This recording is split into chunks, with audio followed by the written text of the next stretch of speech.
ಇವತ್ತು ನಾನು ನಮ್ಮ ಶಿಷ್ಯ ಈ ತರ ಕೆಲಸ ಮಾಡಿ ಎಷ್ಟು ದುಡ್ದು ಅಂತ ಗೊತ್ತಾಗಬೇಕು ಅಂದ್ರೆ ವಿಡಿಯೋ ಫುಲ್ ನೋಡಿ.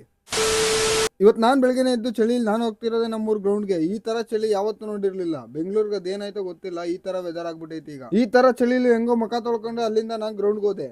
ಇವತ್ತೇನ್ ವಿಶೇಷ ಅಂದ್ರೆ ಇವತ್ತು ನಾನು 1.5 ಕಿಲೋಮೀಟರ್ ರನ್ ಮಾಡಿದೀನಿ. ಈ 1.5 ಕಿಲೋಮೀಟರ್ ಬೇರೆಯವ್ರಿಗೆಲ್ಲ ಏನ್ ದೊಡ್ಡ ಅನ್ಸಲ್ಲ, ಬಟ್ ನನಗ್ ಮಾತ್ರ ಹೆವಿ ದೊಡ್ಡದಿದು. ರನ್ನಿಂಗ್ ಎಲ್ಲ ಆದ್ಮೇಲೆ ಇವ್ನೇನಪ್ಪ 3 ವರ್ಕೌಟ್ ಮಾಡ್ತಾನೆ ಅನ್ಕೊಂಬೇಡಿ. ಬೇರೆ ಬೇರೆ ವರ್ಕೌಟ್ ನಾನು ಡೇ ಸ್ಪ್ಲಿಟ್ ಮಾಡ್ಕೊಂಡು ವರ್ಕೌಟ್ ಮಾಡ್ತೀನಿ. ವರ್ಕೌಟ್ ಎಲ್ಲ ಆದ್ಮೇಲೆ ನಾನು ಅಲ್ಲಿಂದ ಮೆಡಿಟೇಷನ್ ಮಾಡ್ಕೊಂಡು ವೆದರ್ ಮಾತ್ರ ಸಕ್ಕದಾಗಿತ್ತು. ನಾನ್ ಮನೆ ಹತ್ರ ರೀಚ್ ಆಗೋದಕ್ಕೆ ನಮ್ಮ ಅಮ್ಮನ ಅತಿಥಿ ಒಬ್ರು ಮನೆ ಮುಂದೆ ಬಂದು ಆಗ್ಲೇ ವೆಯ್ಟ್ ಮಾಡ್ತಿದ್ರು.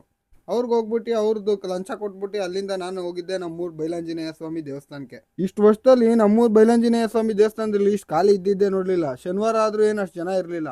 ಆಚೆ ಬಂದು ನೋಡ್ತೀನಿ 2ನೇ ತಾರೀಕು ಶ್ರೀ ಹನುಮ ಜಯಂತಿ ಮಹೋತ್ಸವ ಆಚರಿಸ್ತವ್ರೆ. ಇಲ್ಲಿ ಎಲ್ಲರಿಗೂ ಊಟ ಅಂತೂ ಇರುತ್ತೆ. 2ನೇ ತಾರೀಕು ಫುಲ್ ಗ್ರ್ಯಾಂಡ್ ಆಗಿ ಮಾಡ್ತಾರೆ ಇಲ್ಲಿ. ಅಲ್ಲಿಂದ ನಾನು ಬಂದಿದ್ದೆ ಆಫೀಸ್ಗೆ ಬರೋದಕ್ಕಾಗ್ಲೇ 10 ಗಂಟೆ ಆಗಿತ್ತು. ಮನೆ ಹತ್ರ ಸ್ವಲ್ಪ ಕೆಲಸ ಇತ್ತು. ಕೆಲಸ ಎಲ್ಲ ಮುಗಿಸ್ಕೊಂಡು ಆಫೀಸ್ ಹತ್ರ ಹೋದೆ. ನಾನ್ ಮಾಡೋ ವರ್ಕಲ್ಲಿ ವ್ಲಾಗ್ ಮಾಡೋಕ್ಕಾಗಲ್ಲ, ಅದಕ್ಕೆ ನಾನು ಕೆಲಸದ ಇದುವರೆಗೂ ಏನು ವ್ಲಾಗ್ ಮಾಡಿರ್ಲಿಲ್ಲ. ಕೆಲಸ ಎಲ್ಲ ಮುಗಿಸ್ಕೊಂಡು ಆಫೀಸಿಂದ ಮನೆಗೆ ಹೊರಟೆ. ಮನೆಯಿಂದ ಹೊರಡ್ಬೇಕಾದ್ರೆ ನಮ್ಮ ಅಣ್ಣ ಕಾಲ್ ಮಾಡ್ಬಿಟ್ಟು ಗೋಬಿ ತಗೊಂಬ ಅಂದ. ಅದಕ್ಕೆ ಇಲ್ಲೇ ನಿಯರ್ ಇರೋ ಗೋಬಿ ಶಾಪ್ಗೆ ಹೋಗಿ ಗೋಬಿ ತರೋಣ ಅಂತ ಗೋಬಿ ತಗೊಂಡು ಮನೆಗೆ ಬಂದೆ. ನಾನು ನಮ್ಮ ಫ್ರೆಂಡ್ ಯಾವ ಕೆಲಸಕ್ಕೇನು ಬಂದಿರಲಿಲ್ಲ. ಇಲ್ಲಿ ಅವ್ರ ಮನೆ ಮುಂದೆ ಇರೋ ವಾಟರ್ ಸಂಪಲ್ಲಿ ನೀರು ತುಂಬೋಗ್ಬಿಟ್ಟಿತ್ತು. ನೀರೆಲ್ಲ ಜಾಸ್ತಿ ಆಗ್ಬಿಟ್ಟು ಫುಲ್ ಕೆಸರಾಗ್ಬಿಟ್ಟಿತ್ತು. ವಾಲೇನು ಕಾಣ್ತಿರ್ಲಿಲ್ಲ. ಅದಕ್ಕೆ ಫುಲ್ ನೀರೆಲ್ಲ ಎತ್ತಾಗ್ತಿದ್ದ. ನಾನು ಸುಮ್ಮನೆ ಹೋಗ್ಬಿಟ್ಟು ಕ್ವಾಟ್ಲೆ ಇಕ್ತಿದ್ದೆ ನಮ್ಮ ಶಿಷ್ಯಂಗೆ. ಇವನ್ನೊಂಥರ ಗೋಳು ಇಕ್ಕೊಳೋದ್ರಲ್ಲಿ ನಂಗೆ ಒಂಥರ ಮಜಾ ಇದೆ.